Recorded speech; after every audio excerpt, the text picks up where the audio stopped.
Bienvenidos y bienvenidas a este espacio. Yo soy Carla Cola, directora de la Escuela de Ciencias Teológicas de la Universidad Bíblica Latinoamericana, y para mí es un gran gusto darles la bienvenida a este espacio tan importante de reflexión. El tema que nos ha convocado hoy es el clamor por una economía al servicio de la vida. Perspectivas teológicas para superar el capitalismo neoliberal. Cada 17 de octubre, las Naciones Unidas conmemora el Día Internacional para la Erradicación de la Pobreza. Los datos que han sacado este año son alarmantes. América Latina sigue siendo la región del mundo más desigual y por ende la región más violenta también. Gloria Isabel García, la directora de Oxfam para América Latina, compartió en una entrevista ayer en Deutsche Welle, en español, los siguientes datos. En América Latina hay alrededor de 650 millones de personas. Una tercera parte de la población, es decir, más de 200 millones de personas, viven en condiciones de pobreza. Y de estas personas, 86 millones viven en la pobreza extrema. Ha habido serios retrocesos en el combate contra la pobreza en la región desde la pandemia y con la inflación que todos hemos experimentado, con el aumento descontrolado de los precios de los alimentos. Sí, reclama, ¿verdad?, esta situación, una economía al servicio de la vida. Entonces, para ayudarnos en la reflexión hoy, en este marco de la mes de la reforma, hemos invitado a nuestro querido profesor Martin Hoffmann. Martin es alemán, luterano, tiene su doctorado en teología sistemática de la Ruhr-Universität Bochum, ahí en Alemania, y es pastor de la Iglesia de Bavaria. Él nos acompañó aquí en Costa Rica como profesor de la Escuela de Ciencias Teológicas entre 2012 y 2023. Ya se encuentra de regreso en Alemania, pero quería compartir esta reflexión con la comunidad de la UVL hoy. Esta reflexión es producto de un proceso que juntó más de 30 personas, teólogas y teólogos de diferentes partes del mundo, en un proceso que llaman radicalizando la reforma, buscando aportes desde las teologías de la reforma y desde la Biblia para enfrentar los desafíos de hoy. Entonces, muchísimas gracias, Martín, por compartir con nosotros y nosotros. Adelante. Muchísimas gracias, Carla, para esta introducción. Bienvenido y bienvenida a todos y todas que comparten este seminario en mediodía. Seguramente no es una hora muy apta para escuchar una conferencia, pero por la diferencia de hora fue necesario hacer así. Bueno, aunque estoy en Alemania, siempre todavía me siento un miembro de la UVL o de la familia de la UVL.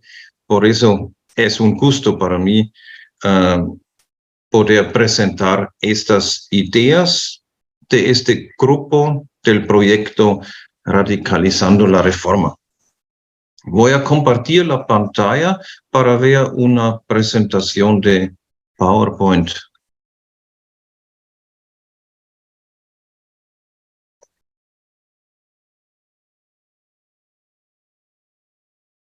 Ok.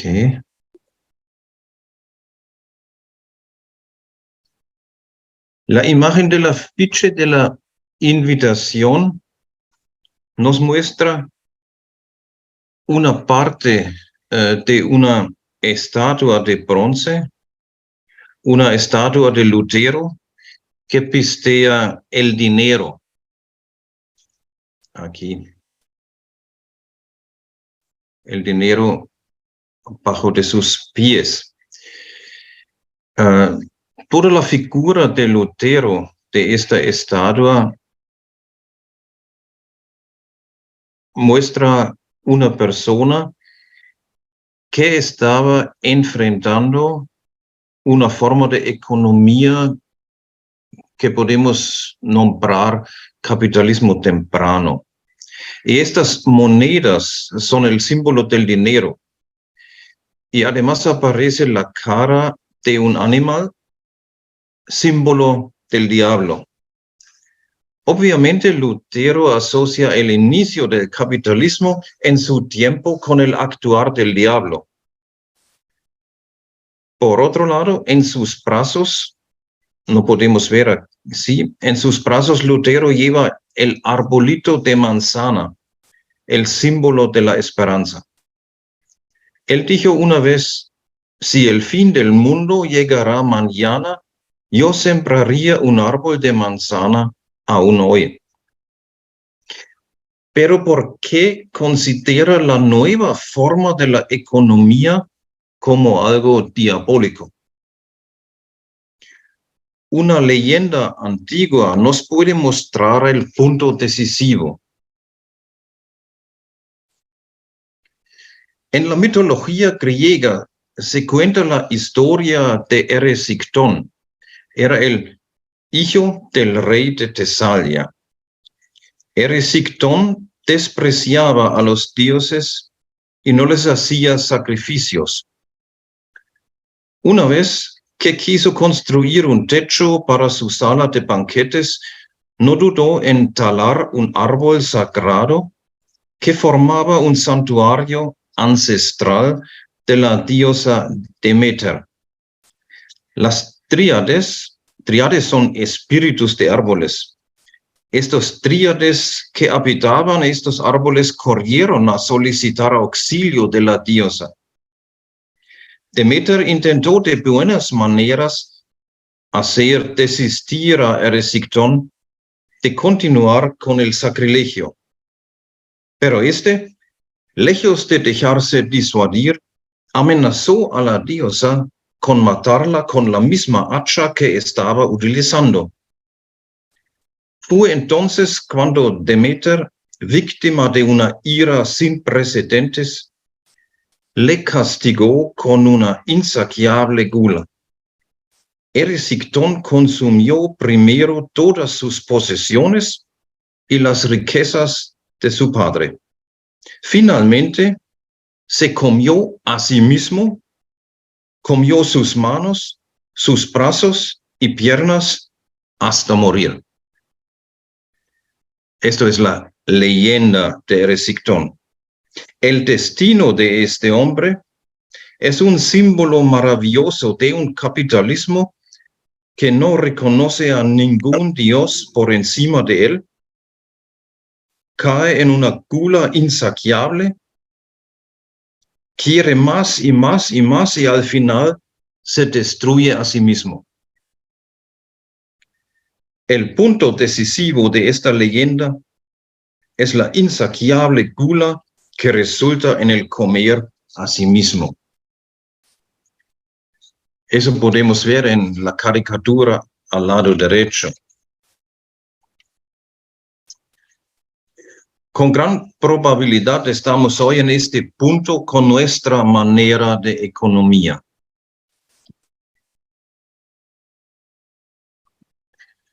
La crisis económica actual es obvia. A principios del siglo XXI, la humanidad se enfrenta al abismo de la convulsión social y la destrucción global. El cambio climático con sus tremendos efectos, los flujos migratorios, la explotación de los recursos naturales, la brecha cada vez mayor entre ricos y pobres y entre los países del norte y del sur amenazan la supervivencia de la humanidad y del planeta Tierra en una medida sin precedentes. El sistema financiero mundial también amenaza con destruir la economía y la coherencia social de innumerables países. Estos trastornos tienen una raíz común en la llamada modernidad, que se originó en Europa y desde entonces se ha globalizado a través de la violencia cultural, estructural y directa. Ha transformado la razón humana, que debería haber asumido tales crisis en primer lugar, en una racionalidad puramente técnica e instrumental que determina toda acción económica. La creación de Dios clama por formas de actividad económica más justas y sostenibles. Desde hace unos 40 años, cuando el Consejo Mundial de Iglesias se reunió en Vancouver en 1983, gran parte de las iglesias han estado escuchando este clamor, especialmente los lamentos de nuestros hermanos y hermanas de los países del sur global. Cuando las organizaciones ecuménicas de todo el mundo hablaron en favor de las víctimas de este sistema económico cada vez más imperial, sus voces resultaron incómodas e inoportunas. Este trasfondo ha dado lugar a un proyecto crítico de investigación y acción llamado Radicalizando la Reforma. Incluso antes del aniversario de la Reforma en 2017, un grupo interdisciplinario mundial de académicos se había reunido para examinar el papel de la Reforma en las crisis actuales de la humanidad y la Tierra. Las preguntas centrales eran: ¿contribuyó la Reforma a la aparición de estas crisis con sus efectos sociales, políticos, económicos y religiosos? ¿Y no tiene también la Reforma un potencial de ideas que ofrecer que pueda contribuir a superar las crisis? Para los reformadores, todas las tradiciones debían ser juzgadas por el rasero de las Sagradas Escrituras. La lectura sociohistórica actual de la Biblia nos ofrece una perspectiva nueva y liberadora que abre una vida en relaciones justas. De este modo, la Reforma y la Biblia pueden convertirse en fuentes de renovación en la crisis de la supervivencia humana. Bueno, la falta del lenguaje "viva la reformación", bueno, en español es "viva la reforma", no importa, pero las fuentes son claras: la Biblia y la Reforma. En el nuevo número de nuestros aportes teológicos presentamos la última declaración de Radicalizando la Reforma sobre las desastrosas consecuencias del capitalismo imperial. Quiero exponer ahora 4 aspectos centrales de esta investigación. Primero, el desarrollo del capitalismo hasta su forma actual. Segundo, sus consecuencias. Tercero, perspectivas teológicas para la economía. Y brevemente, cuarto, la búsqueda de concepciones alternativas de la economía.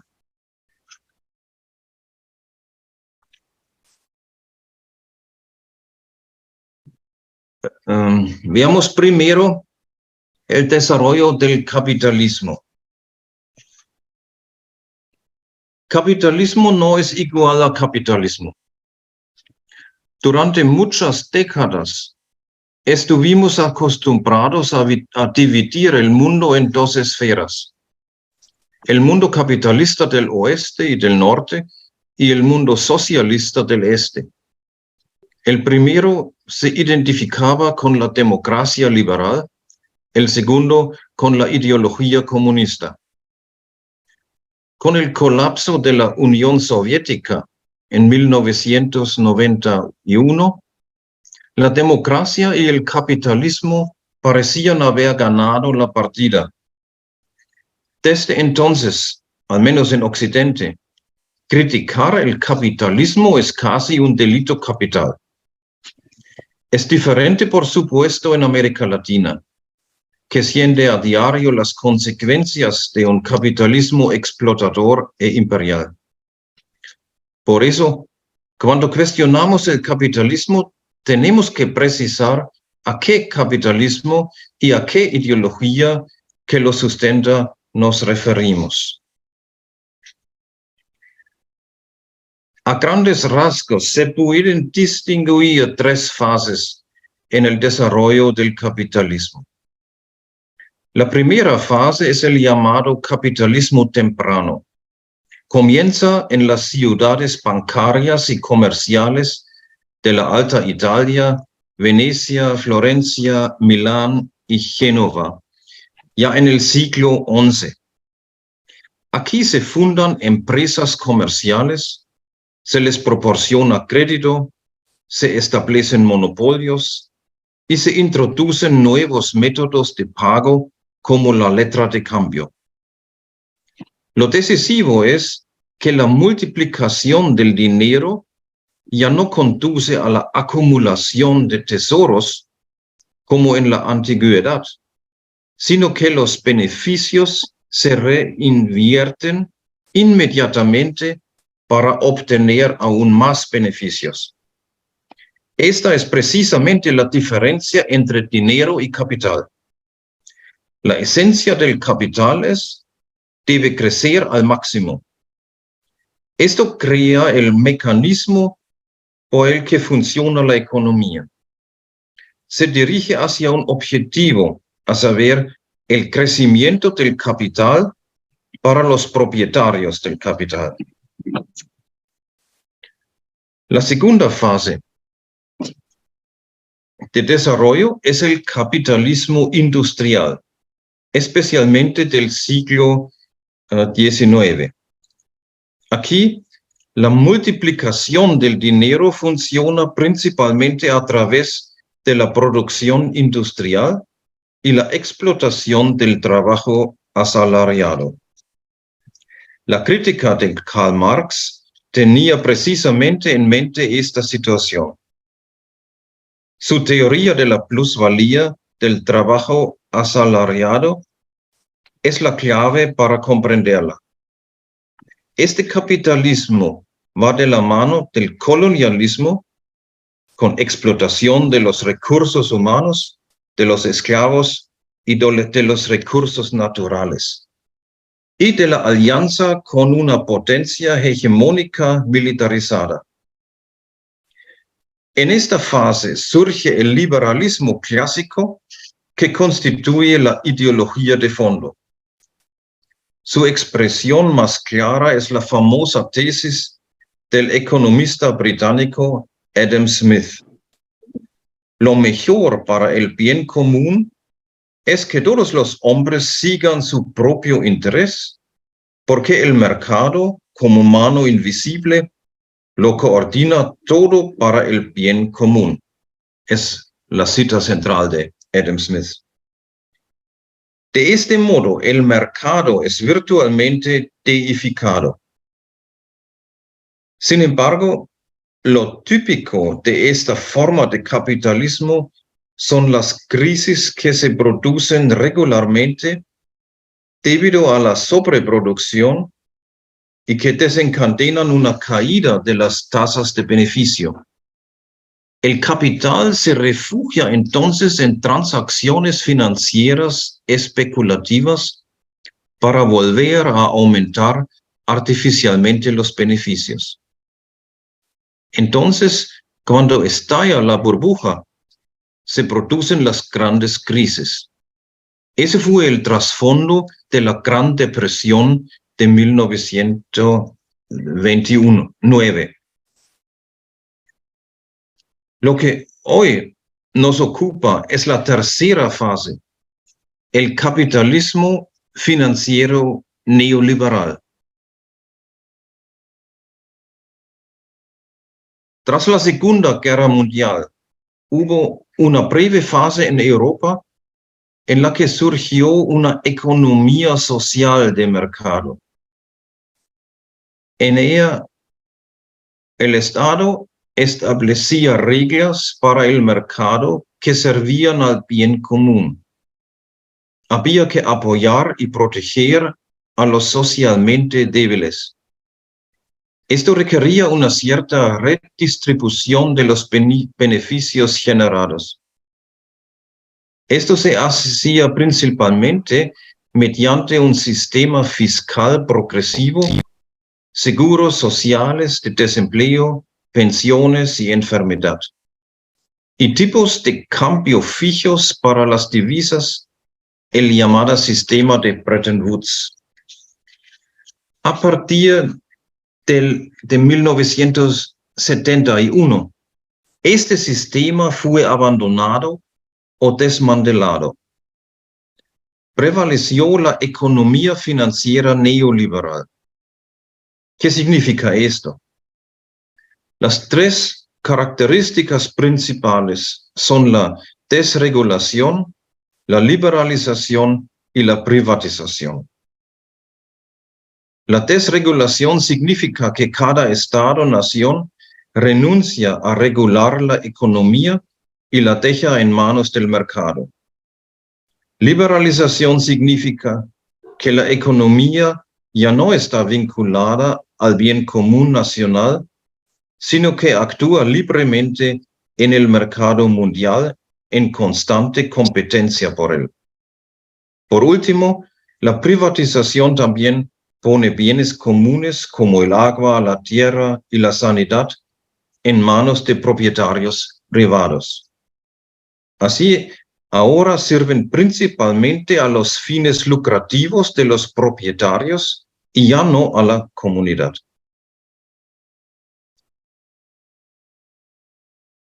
Así pues, vemos que el capitalismo como forma económica siempre se ha apoyado en una ideología determinada. Según su desarrollo, el liberalismo también ha adoptado diferentes formas. El liberalismo clásico o paleoliberalismo de Adam Smith seguía contando con una superestructura metafísica del mercado, la así llamado mano invisible, casi divina, que lo controla todo.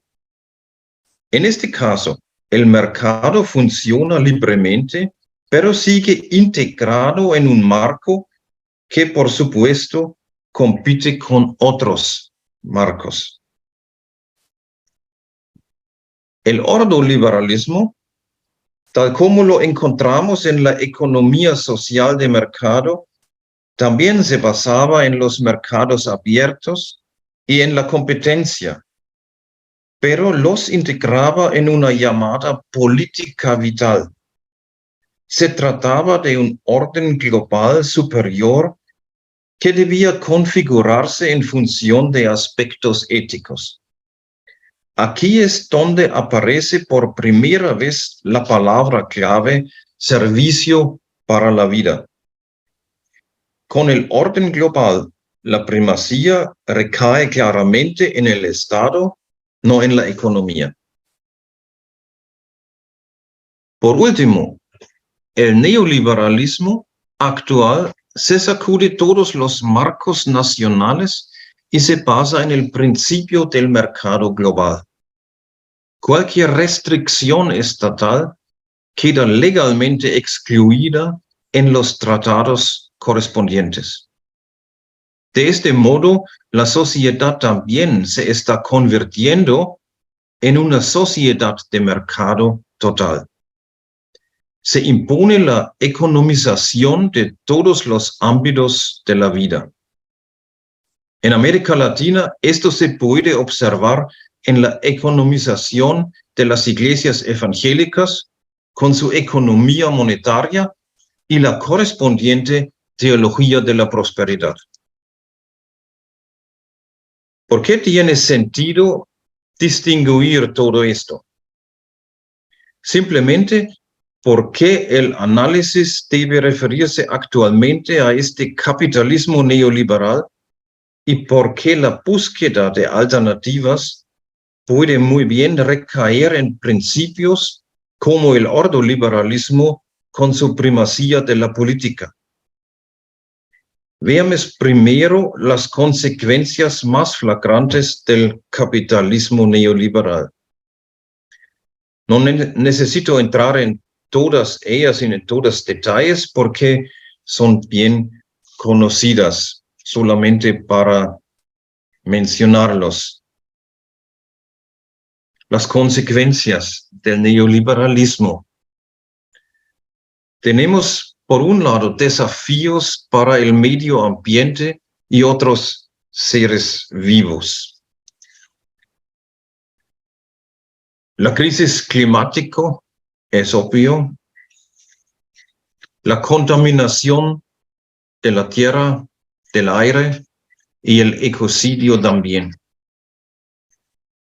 Miramos desafíos a nuestro tejido social al mismo tiempo.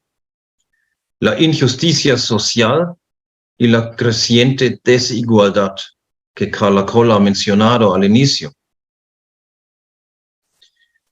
La injusticia económica, la desigualdad y la brecha entre los pocos más ricos y la inmensa mayoría de los demás ha aumentado considerablemente, sobre todo durante la pandemia del COVID-19 y más recientemente con la guerra de Ucrania. El World Inequality Report 2022 muestra que el 10% más rico de la población mundial obtiene actualmente el 52% de la renta mundial, mientras que la mitad más pobre de la población obtiene el 8.5% de la misma. Miramos también los desafíos planteados por la acumulación y privatización de recursos, como propiedad, sanidad y la amenaza a la democracia.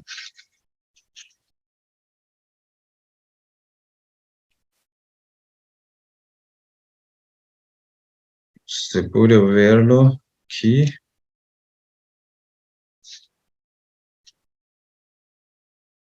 Ok.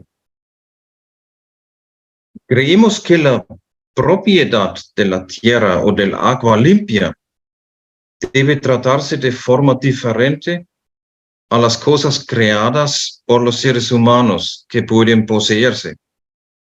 La tierra, así como el agua, es esencial para mantener la vida humana, animal y vegetal. El libre acceso al agua es un derecho de nacimiento de todos los organismos vivos. Ni los gobiernos ni las estructuras privadas de poder tienen derecho a privatizar estos bienes. Dado que no son bienes creados por el ser humano, los individuos no deberían tener el derecho absoluto a poseerlos y controlarlos, porque quienes controlan la tierra y el agua controlan indirectamente a las personas y su bienestar.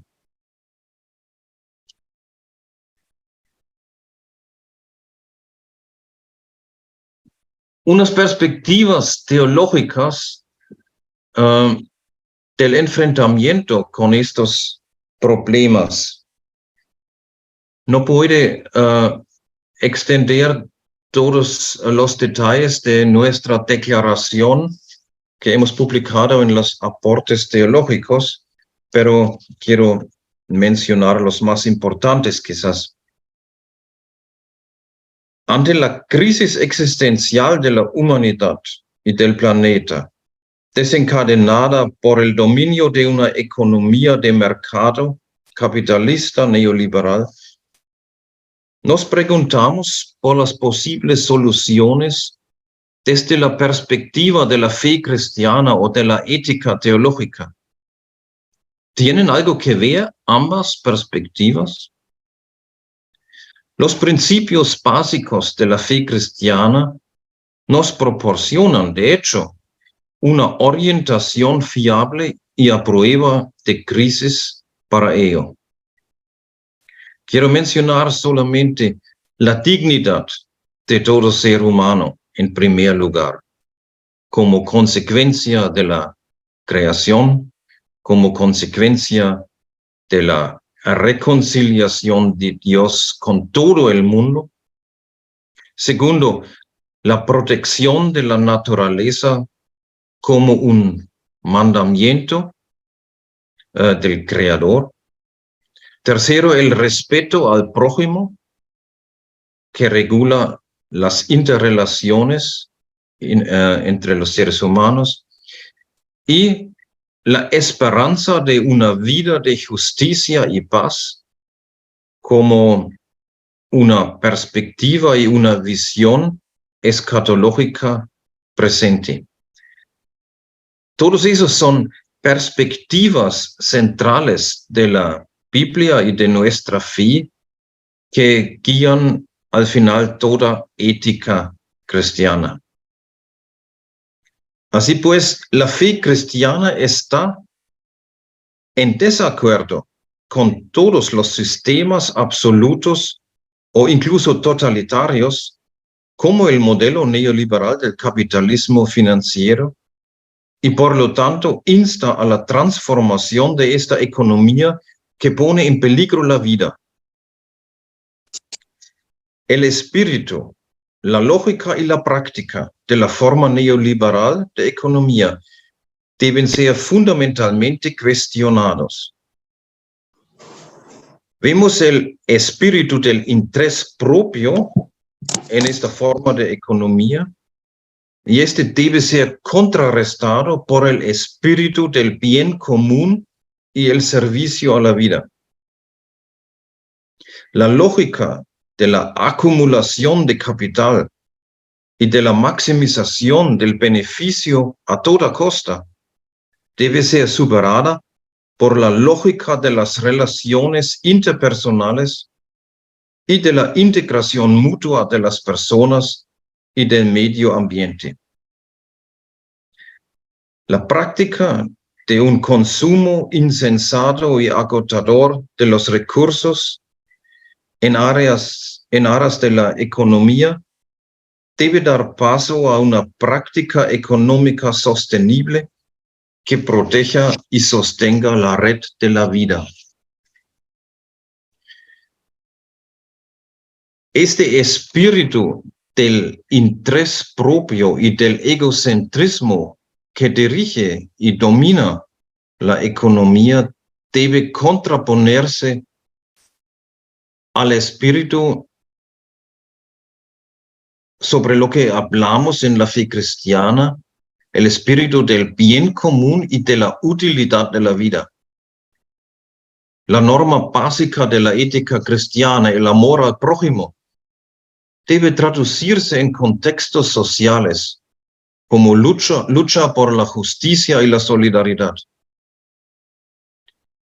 Lutero, por ejemplo, ya había elevado explícitamente el mandamiento de ayudar al prójimo del Sermón del Monte a una perspectiva orientadora de la acción económica.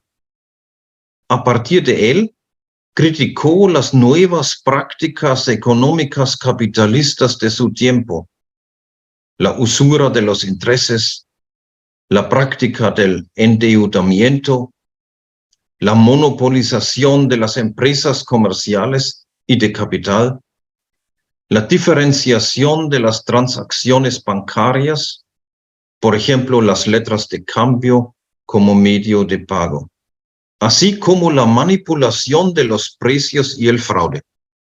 Todos estos fenómenos estaban presentes ya en su tiempo en el siglo XVI. Para Lutero, ellas reflejan un cierto espíritu, el espíritu del interés propio.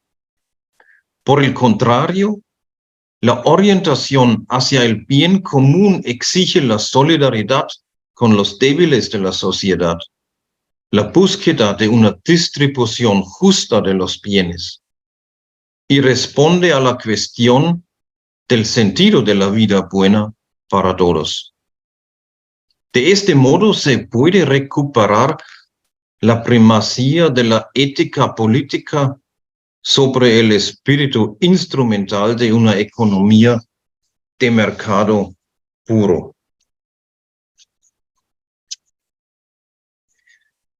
En el sentido de una ética de la responsabilidad, exigimos, por tanto, que se diseñe un orden básico socioecológico para las actividades económicas nacionales y mundiales.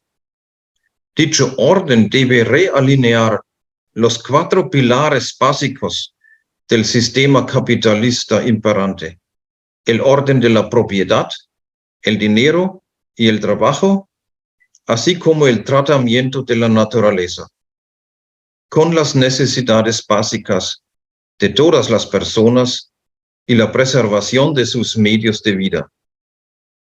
La libertad de todos los sujetos actuantes, la responsabilidad de una convivencia justa, así como el cuidado de las posibilidades de vida de las generaciones futuras, solo pueden realizarse conjuntamente.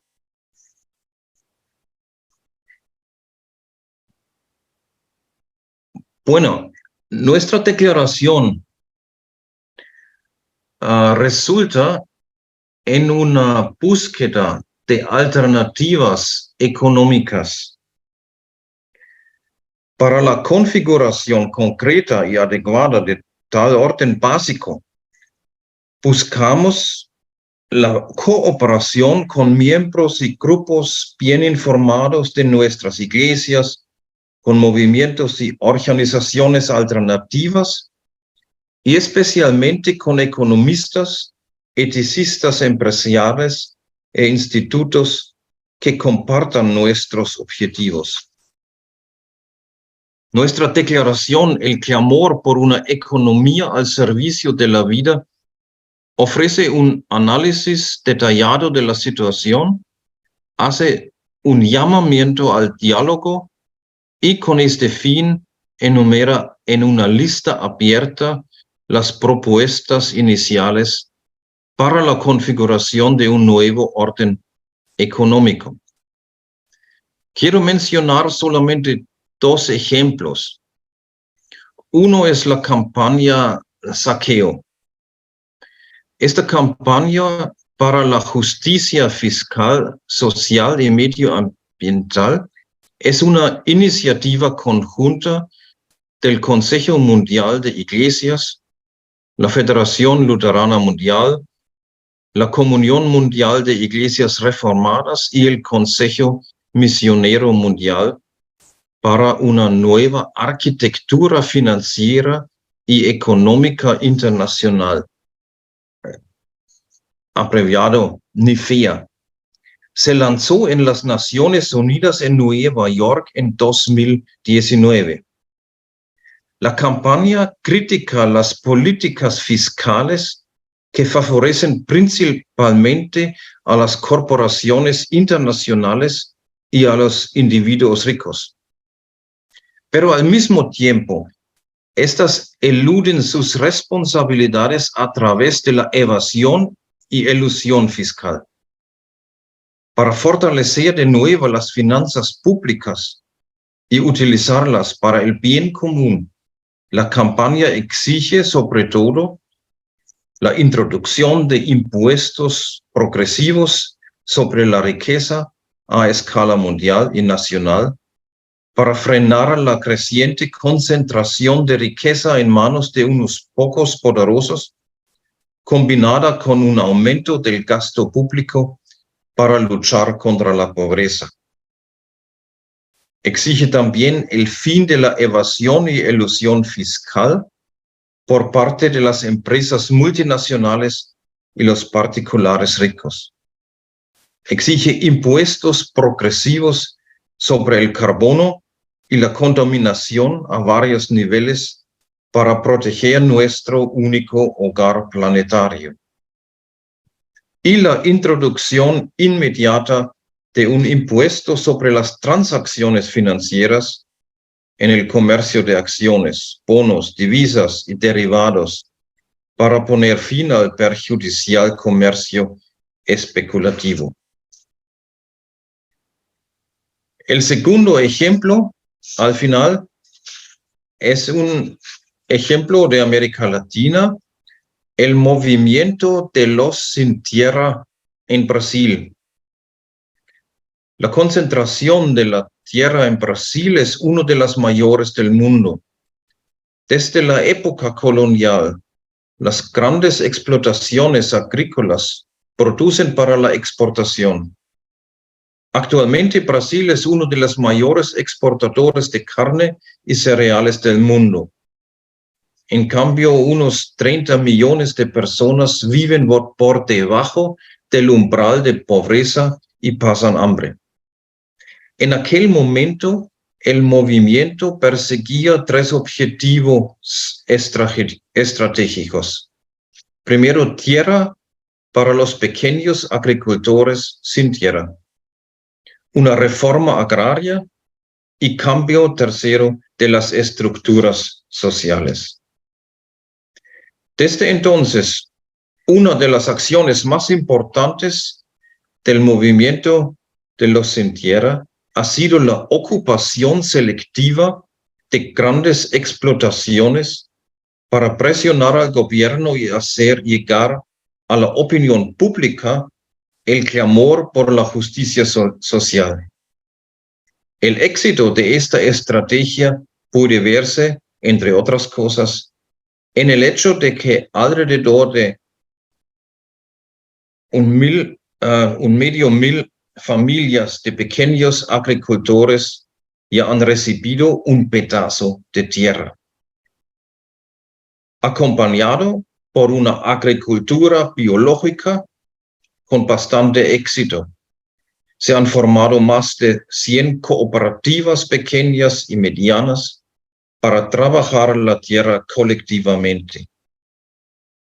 Otro aspecto importante es la cooperación del movimiento con diversas universidades. Se forma a especialistas en agricultura ecológica, pero también en otros campos, como la medicina, la veterinaria, etc.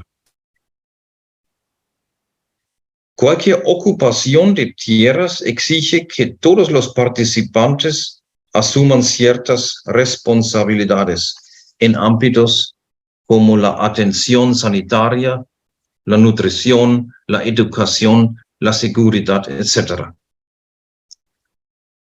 Así, la lucha por la reforma agraria y por una agricultura ecológica también se traduce en la formación de ciudadanos responsables.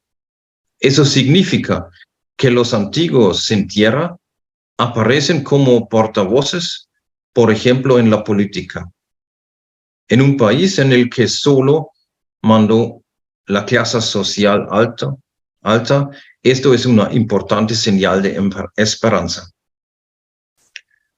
Nuestras perspectivas teológicas y espirituales nos permiten formular algunos requisitos básicos para tal paradigma. Pero para su aplicación concreta necesitamos la ayuda de expertos.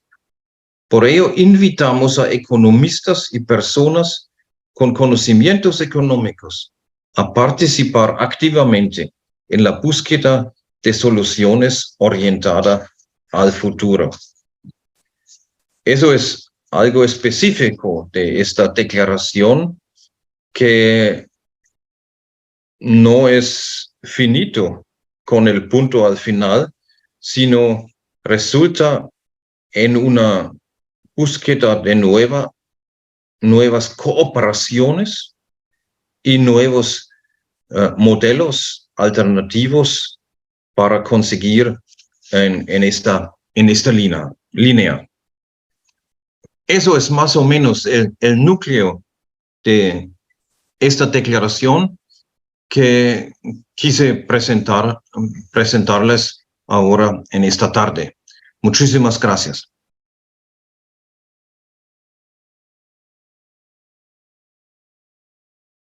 Muchísimas gracias, Martín. Nos ha dado mucho en qué pensar. Ahora queremos abrir un espacio si hay comentarios, preguntas que quieran compartir. El espacio es de ustedes. Pueden levantar la mano, pueden empezar a hablar, pueden poner sus preguntas en el chat. También estamos monitoreando los comentarios en Facebook.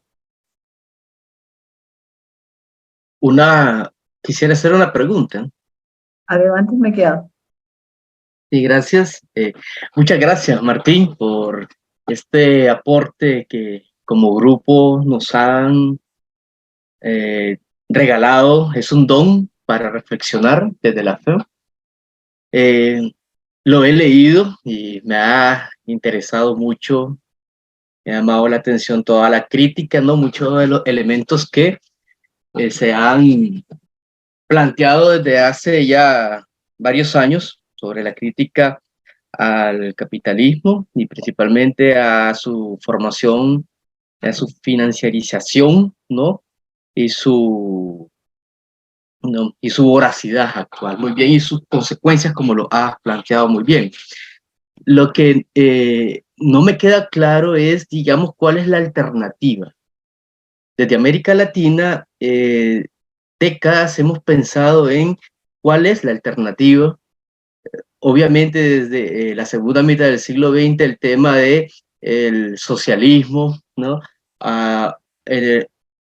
Hace unos años atrás el socialismo del siglo XXI, ahora otros que hablan sobre el ecosocialismo, por ejemplo, y otros que hablan sobre la energetización de la economía Gaia, etcétera. Pero resulta de que, digamos, la pregunta sería, digamos, ¿cuál sería la alternativa que vaya más allá de la moralización del capitalismo? Porque ese es un aspecto fundamental.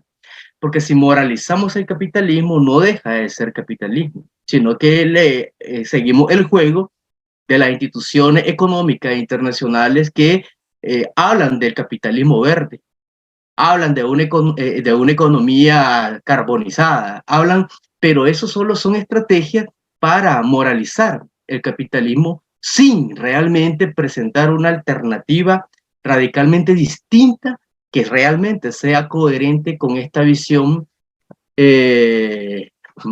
luterana, cristiana que has presentado. Entonces, eso es como de fondo, ¿verdad?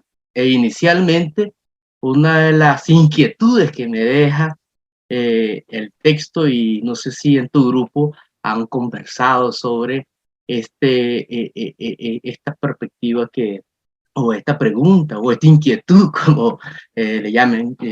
Pero gracias, muy provocador tu exposición.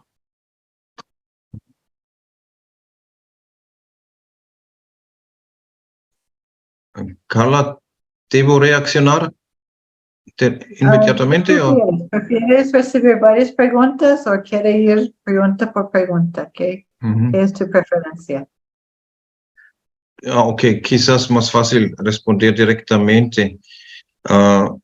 Sí, Miguel, tienes mucha razón. Este problema nos enfrentamos en nuestro trabajo también. ¿Qué es la alternativa a este sistema que obviamente destruye los fundamentos de la vida? Pero un descubrimiento en todos estos diálogos fue que estamos obviamente acostumbrados en pensar en 2 o 3 grandes ideologías, el capitalismo, el socialismo o algo tercero. Y especialmente en el occidente es muy difícil criticar tanto el capitalismo porque se corre el riesgo ser nombrado como comunista. Pero eso no es la alternativa, cambiar un sistema global con otro sistema global. Por eso nuestros ejemplos muestran que las alternativas dependen del contexto local y regional. Quizás no hay un tercero sistema económico global, sino muchos pequeños estrategias de la economía, como este movimiento de los sin tierra en Brasil, que trabajan en una redistribución de la tierra, que es una alternativa para Brasil, pero quizás no para los Estados Unidos o para Bélgica o India. Y eso es la idea. Tenemos que buscar estas alternativas solamente con un fundamento, quizás moral, o digamos un fundamento ético común. Y la palabra clave es el servicio para la vida y el bien común, la dignidad de cada persona, pero que eso significa para la configuración regional y global. Eso es abierto y eso es exactamente la necesidad de buscar estos modelos. Pero yo creo no hay un único sistema nuevo.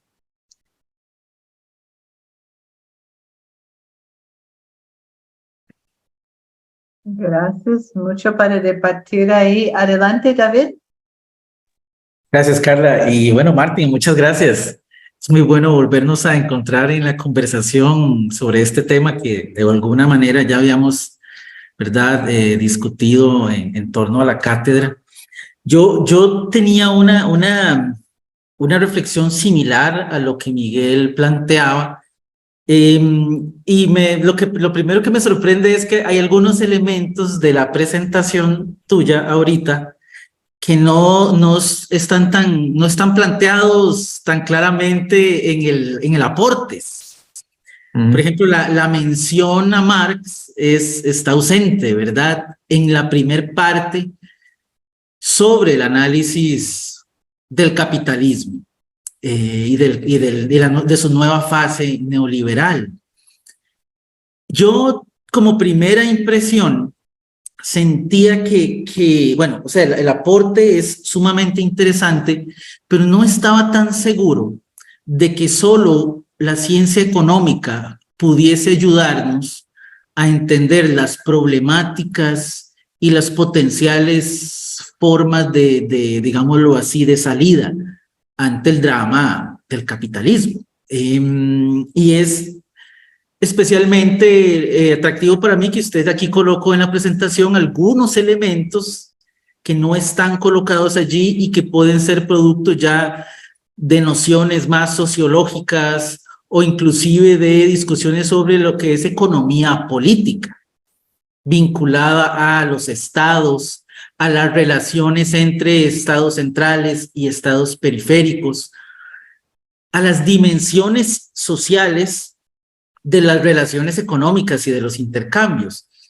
Entonces, yo tenía una primera inquietud porque en el texto no encontré cositas que sí están acá, entonces no sé si son parte del trabajo más amplio para analizar el capitalismo. Lo que sí creía yo es que, por lo menos en el planteamiento, yo no encontraba el señalamiento sobre lo que parece ser motiva o da vida a la reproducción del capitalismo, que son las relaciones económicas de explotación. Y cuando usted coloca la preocupación por la ecología y coloca la preocupación por el tejido social, esos dos elementos, me parece a mí, pueden ser explicados no por la moralidad de quien, ¿verdad?, ejecute determinadas acciones, sino por relaciones intrínsecas de explotación.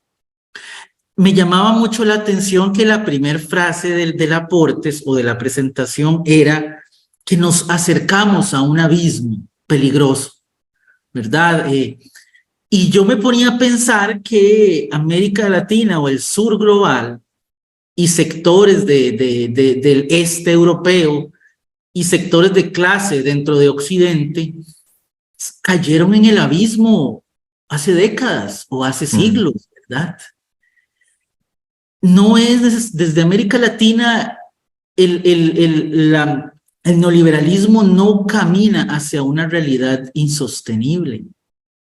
El capitalismo en su fase moderna y posteriormente el neoliberalismo ha condenado a millones de personas a la muerte desde los procesos coloniales, ¿verdad?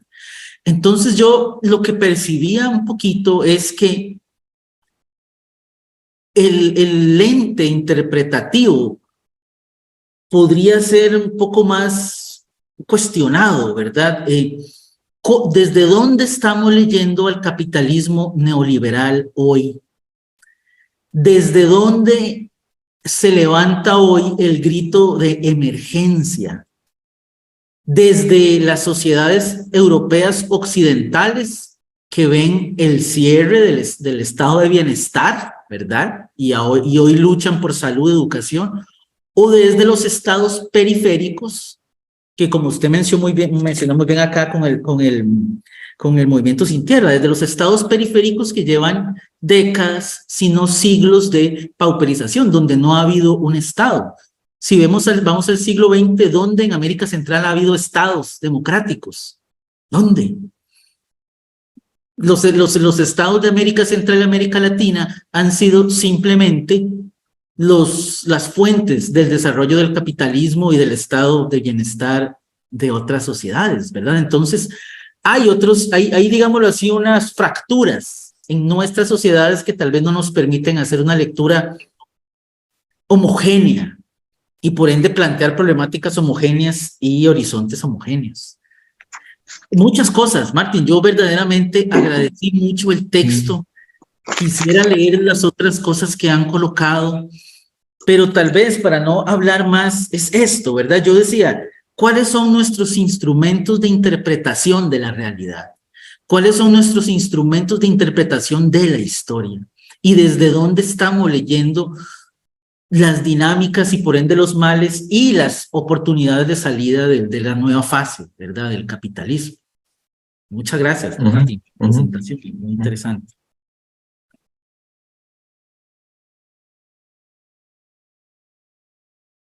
Muchas gracias, a ver, adelante, Martín.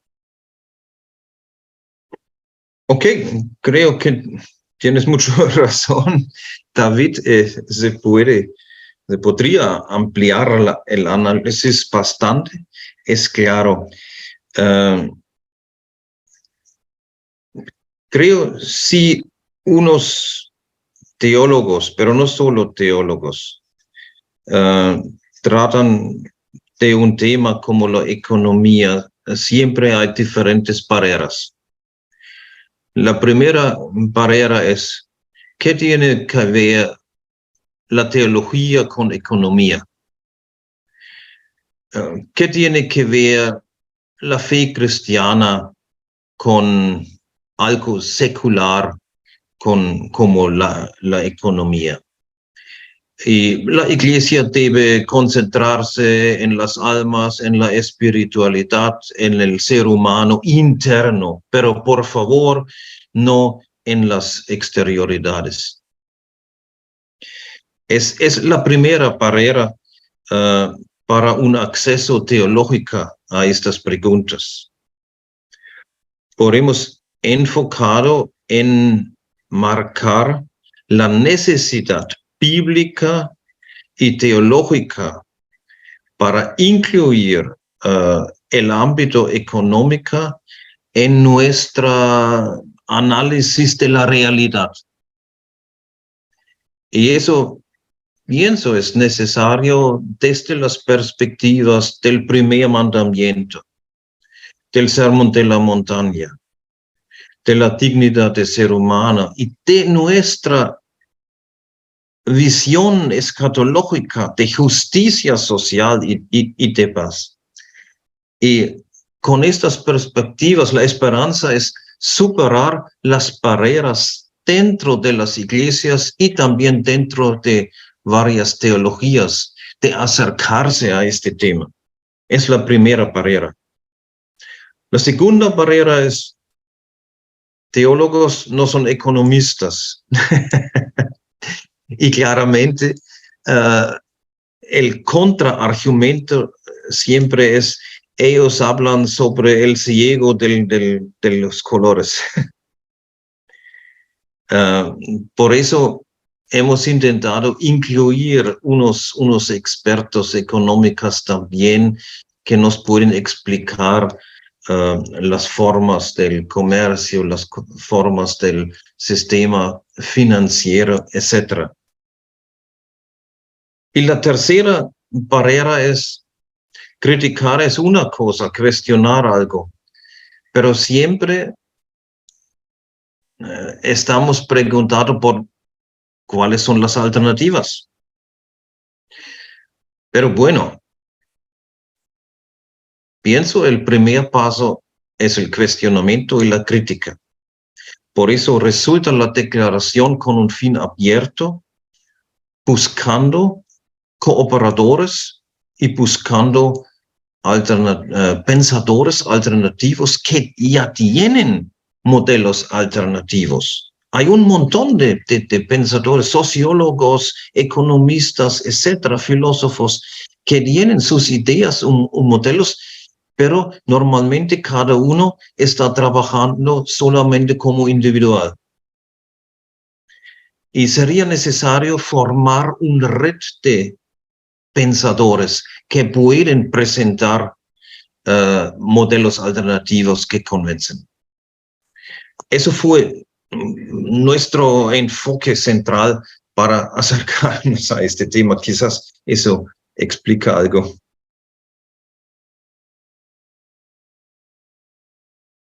Bueno, gracias, Martín. Sí, me estaba imaginando que era un trabajo algo complicado. Personas de diferentes contextos, de diferentes experiencias y formación, y de experiencias de la fe misma también, ¿verdad? Entonces, que eso complicó mucho. Adelante, Verónica, bienvenida. Gracias, Carla. Muchas gracias a todos. Buenas tardes. Les saludo aquí desde Guatemala. Bueno, estaba escuchando con mucha atención, aprendiendo también. Pero el gran problema de nosotros los teólogos, teólogas, es que realmente nos hacemos bolas. Nos hacemos bolas cuando no miramos. Miren, hablamos del pueblo y realmente no miramos lo que el pueblo hace. Creo que nos falta un poquito, o si no mucho, humildad. Les voy a comentar brevemente. Yo estudié en Costa Rica del 90 al 92 y después 98, 99, pero en el 90 estaba toda la crisis de la caída del socialismo, ¿verdad? De Rusia, etcétera. Y entonces, claro, se cayeron muchos paradigmas ahí en el SBL, era en ese entonces, ¿verdad? ¿Y ahora qué hacemos? La pregunta es, ¿y ahora qué hacemos? ¿Y a dónde vamos? ¿A dónde vemos? Y me recuerdo que unos compañeros, compañeras y yo nos acercamos a Elsa Tames, ¿verdad? Y le preguntamos, Elsa, ¿y ahora qué? Entonces Elsa, con su sabiduría, dijo, ahora nos toca voltear a la cotidianidad. Ahora nos toca ver lo micro para poder cambiar lo macro. Eso jamás se me olvidó y para mí ha sido una línea constante de trabajo.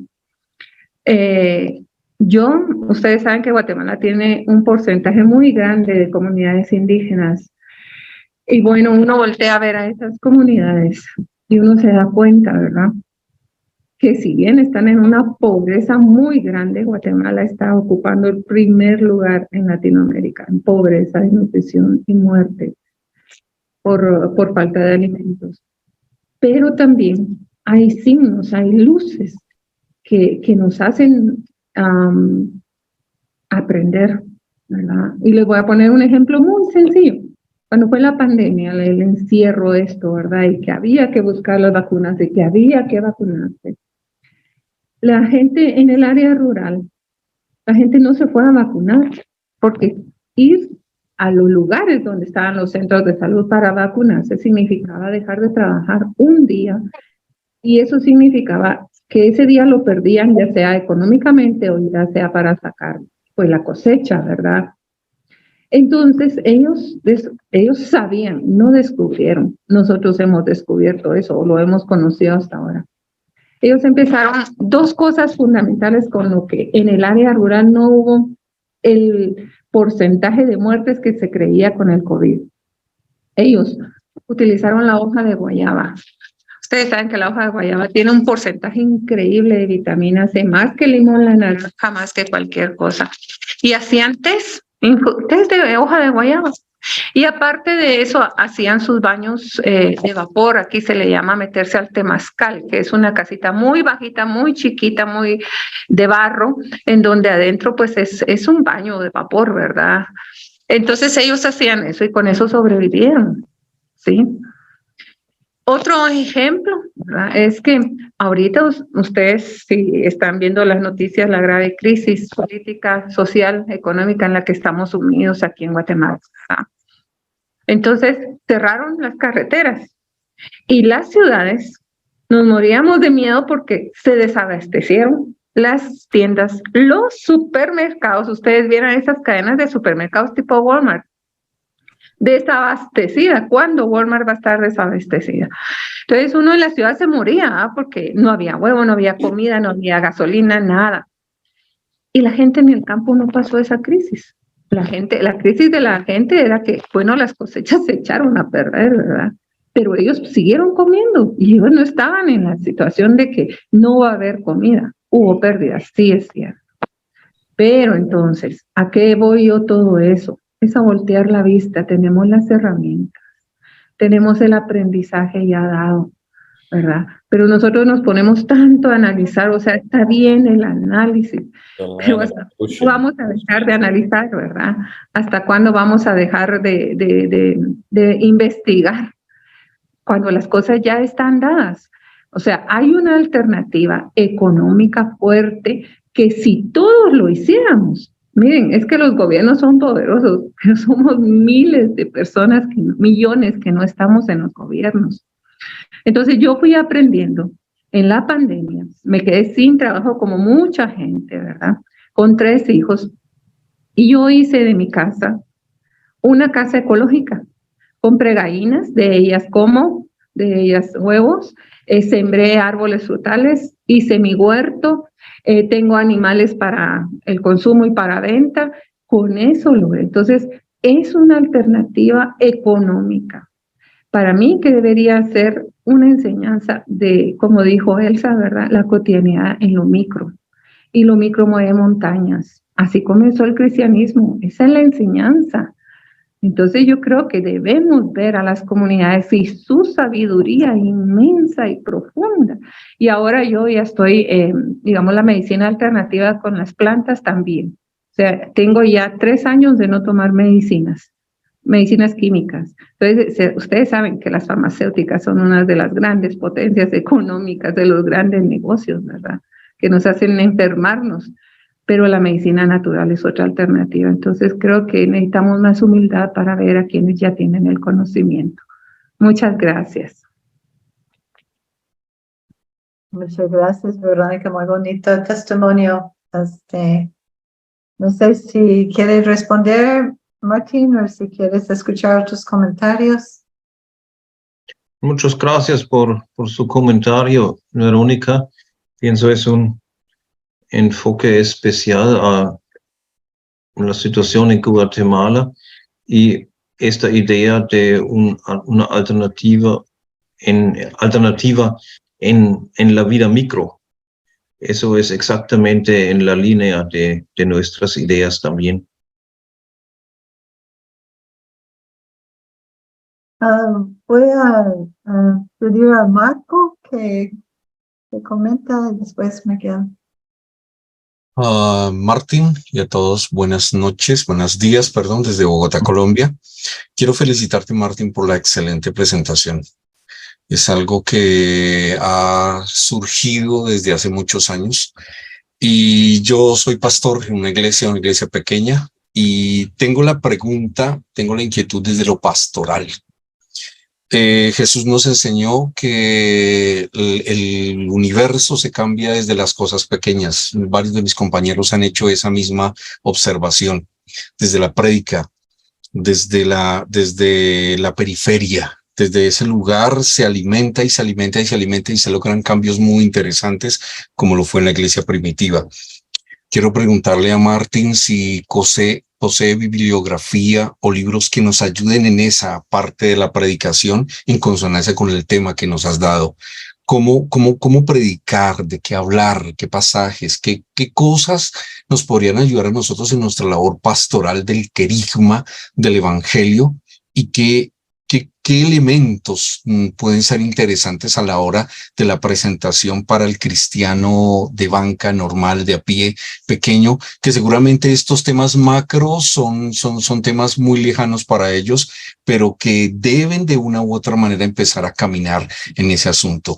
¿Qué indicaciones tienes para nosotros, Martín?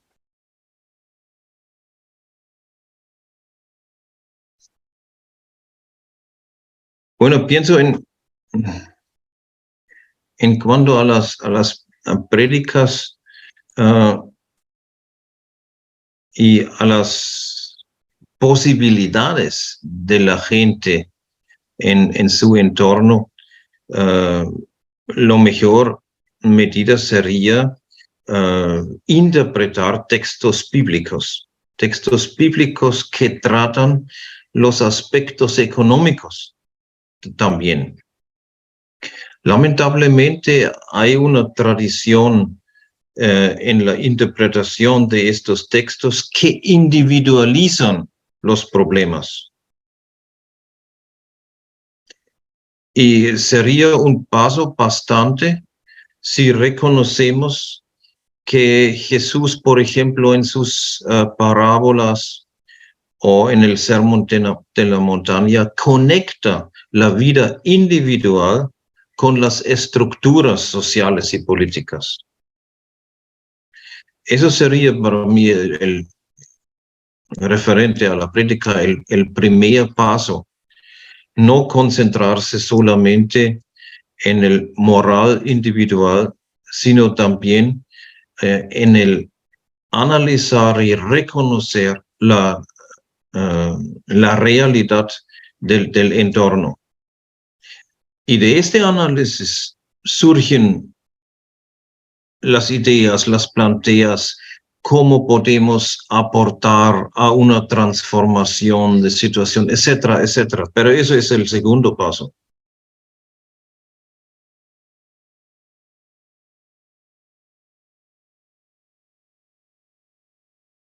Muy bien, muchas gracias, Martín. Si me permite, Miguel, le voy a hacer una pregunta. Yo leyendo el aporte he estado pensando un poco en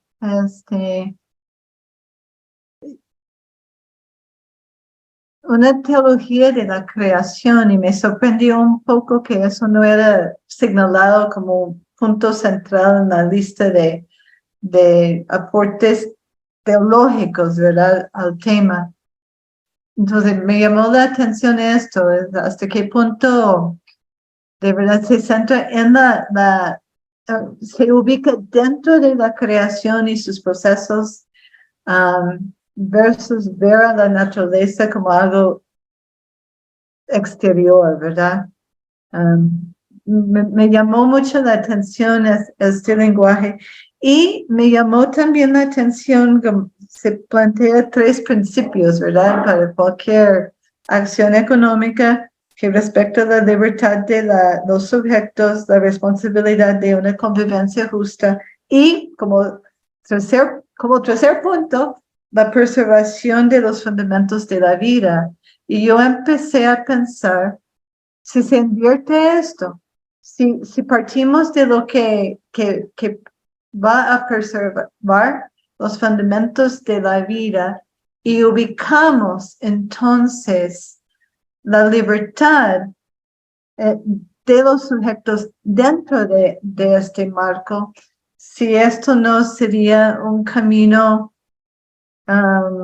que nos acerca más a esta convivencia justa, en lugar de plantear primero la libertad de los sujetos, que va con el ser humano, el hombre autónomo, ¿verdad?, de la visión neoliberal. Entonces,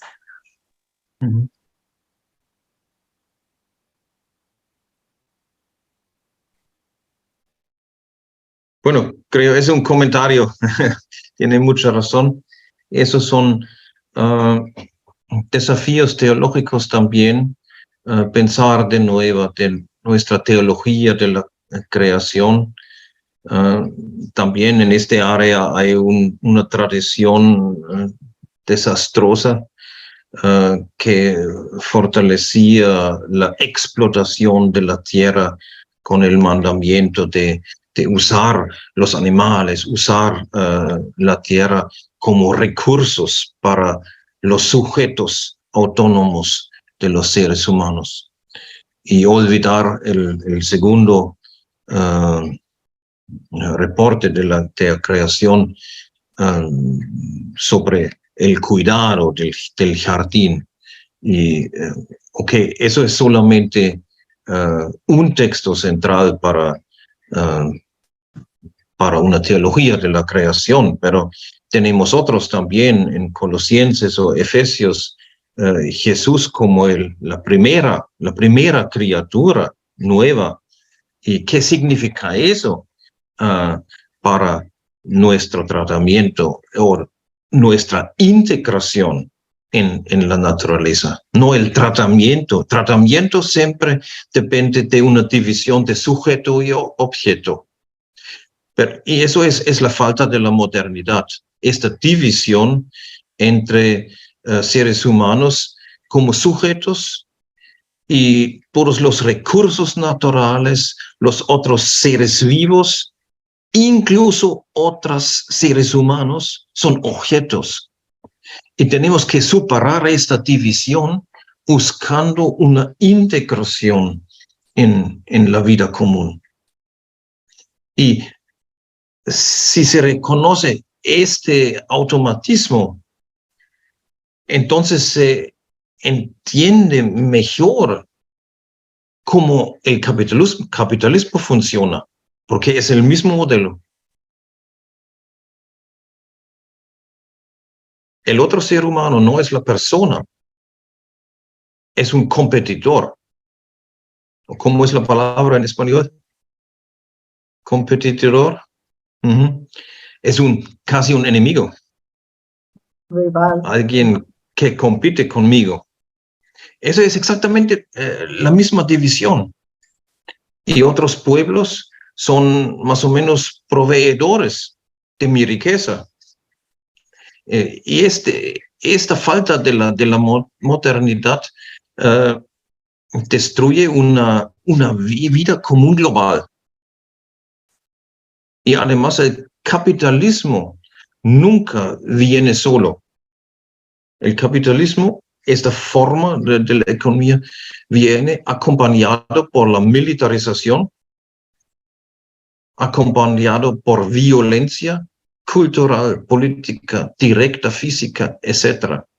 Y siempre combinado con una ideología, la ideología del mercado libre. Y estos son poderes estructurales.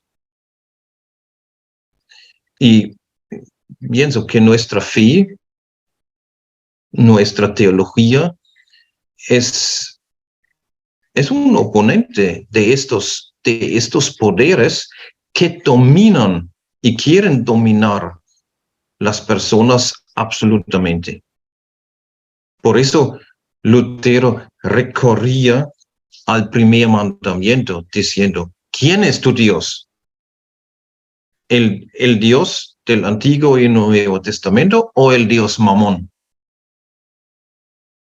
Y pienso, eso es un aspecto teológico importantísimo en esta discusión. Muy bien, muchas gracias. Miguel.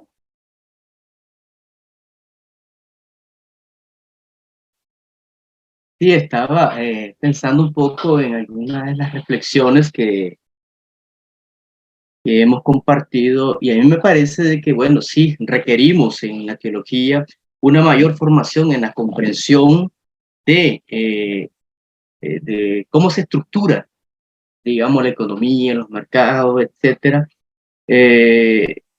para entender entonces, digamos, cómo eso afecta en lo local y cómo se reproduce el sistema global desde las localidades. Y es que el tema de las particularidades, yo me acuerdo de varios analistas en este sentido, desde el punto de vista político y sociológico, que ha constituido una atomización de las luchas sociales como un mandato neoliberal que nos ha reducido a los espacios contextuales como nuevos espacios privados donde podemos reproducir nuestra vida en esa privacidad espacio comunitaria, pero dejándole al sistema la configuración y las decisiones de las relaciones económicas internacionales, la macroeconomía, la economía internacional.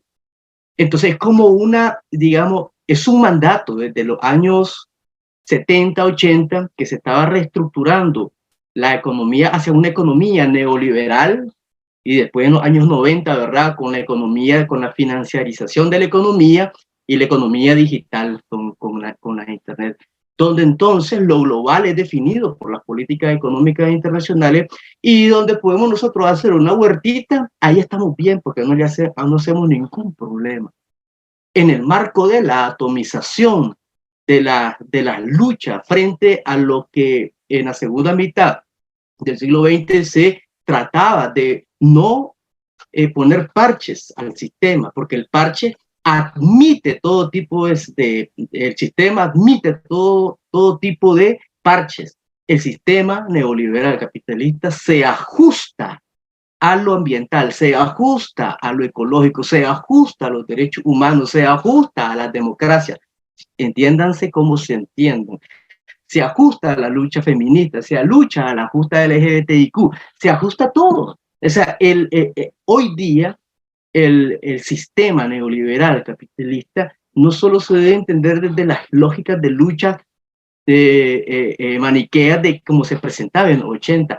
Hoy es una cuestión reticular totalmente, o sea, compleja, donde se mete en todo y aprovecha, convirtiendo en mercancía y en estrategia de mercado aún los mismos colores de la bandera LGBTIQ o la bandera multicolor indígena o de las luchas que sean. Por lo tanto, como parte del análisis es ver también que cómo estas propuestas micro realmente lo que le están siguiendo es el juego del mandato neoliberal capitalista, de que ahí en tus luchas y agendas particulares y en ese tuquito de tierra donde reproducís tu vida como familia de manera individual, está perfecta la cosa, mientras no movilices, critiques, golpees y sabotees el sistema neoliberal tal cual está pensado. Entonces, se requiere entonces un análisis cruzado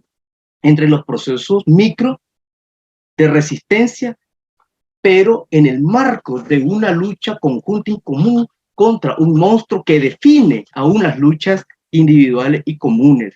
Ya, aún define, digamos, nuestra agenda individual y comunes en esos pedacitos de tierrita, que es donde hemos sido arrinconados y arrinconadas desde nuestras agendas particulares y a veces hasta agendas en conflicto, donde no se logran entonces articular, producto de toda una construcción que se ha venido a decir del desprecio frente a una visión universal de resistencia, que nos lo permitía, obviamente, al final en la segunda mitad del siglo XX, una visión, esa maniquea, ¿no?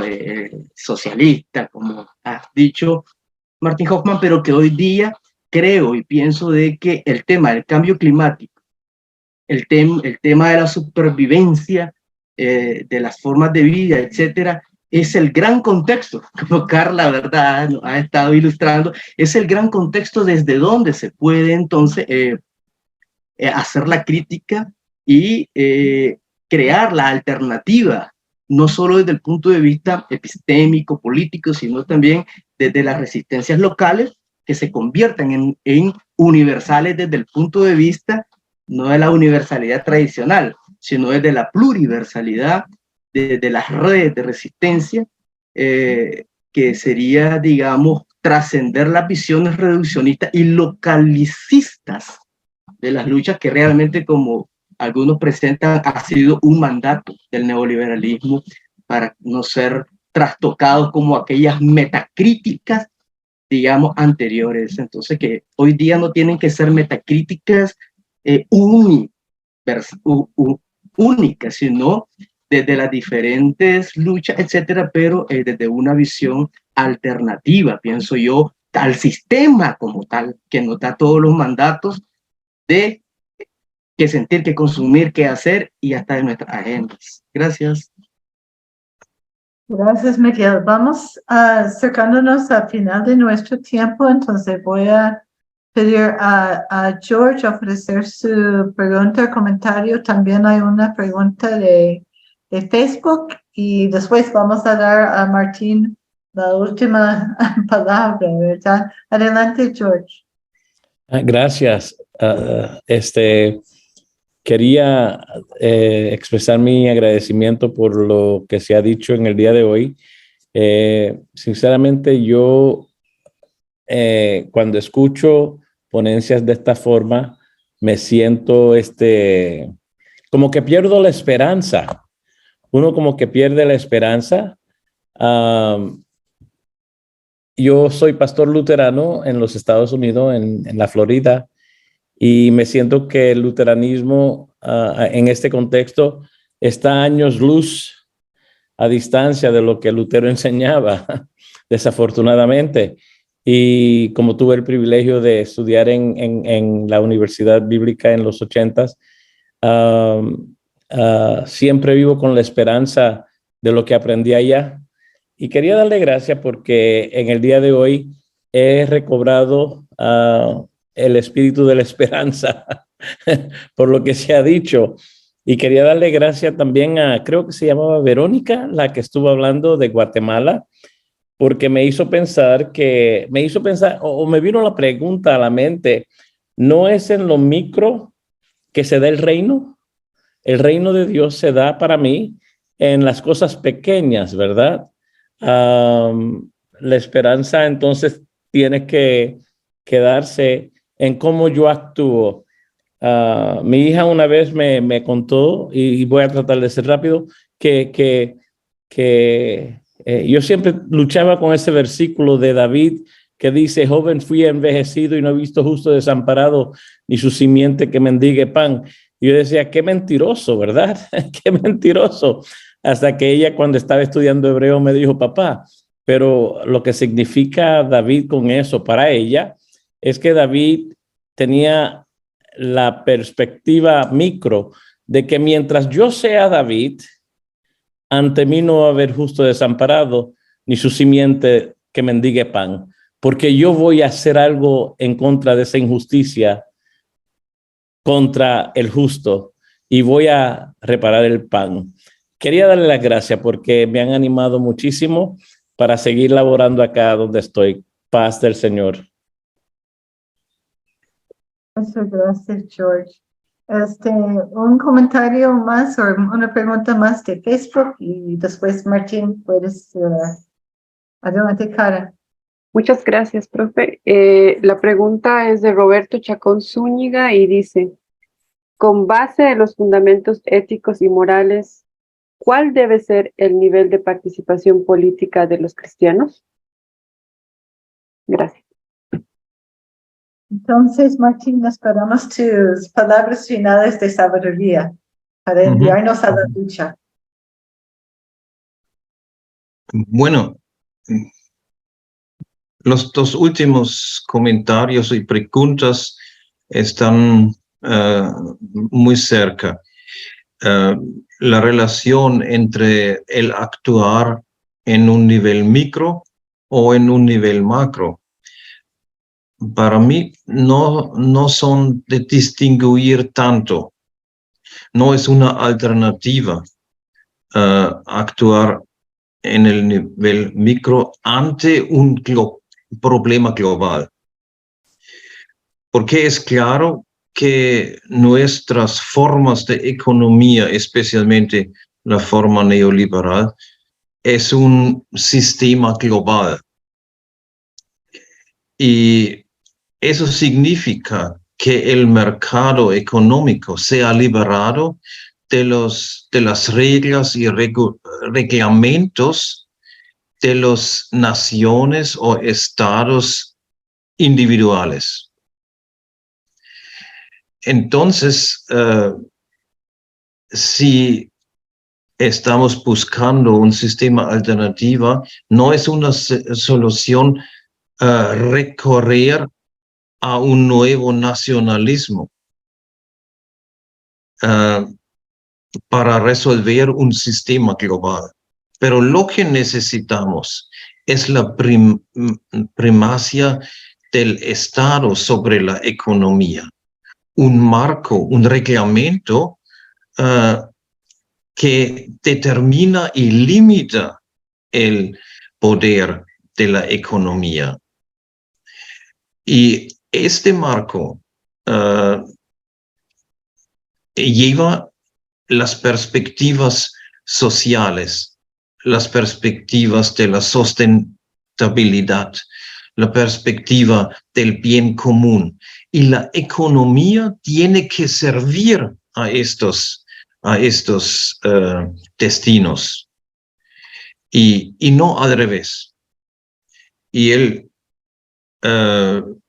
actuar del movimiento de Sin Tierra en Brasil es un ejemplo que muestra claramente que este movimiento actúa en su entorno en un nivel regional, pero al mismo tiempo rompen con una estructura global, una estructura que dice las grandes terratenientes tienen el poder absoluto. Ellos toman sus decisiones no democráticos. Ellas tienen una libertad absoluta sin respetar las necesidades de los otros. Eso es exactamente la estructura global de la economía neoliberal.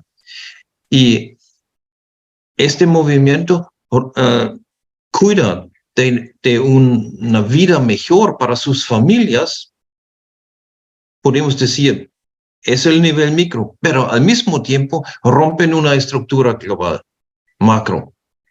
Y por eso ambos aspectos son dos caras de una moneda. Y eso es mi esperanza también, que en diferentes países, Brasil, India, Sudáfrica, quizás también los Estados Unidos, hay movimientos que se pueden conectar en estos en estos objetivos comunes para romper con métodos regionales la estructura global. Es la gran esperanza en este movimiento. Muchísimas gracias por su paciencia y por todos los comentarios que ayudan a involucrarse más y más en este tema muy complicado, y les deseo muchas más ideas, perspectivas y actividades en esta área que al final es un área de la teología de la liberación también. Muchísimas gracias, Martín. Para personas que quieren ver los aportes teológicos que contiene esta declaración, está disponible en el portal de revistas de la página web de la UBL, ubl.ac.cr. Ahí pueden buscar donde dice recursos académicos, ahí sale el portal de revistas y se puede descargar. Otra vez, muchas gracias a cada persona que tomó su tiempo para unirse a este espacio de reflexión. Siempre le esperamos aquí en la Universidad Bíblica.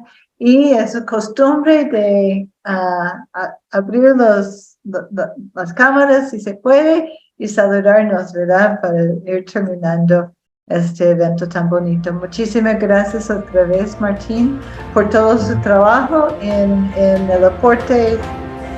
los aportes teológicos a través de 2 años y en este número en particular. Muchísimas gracias.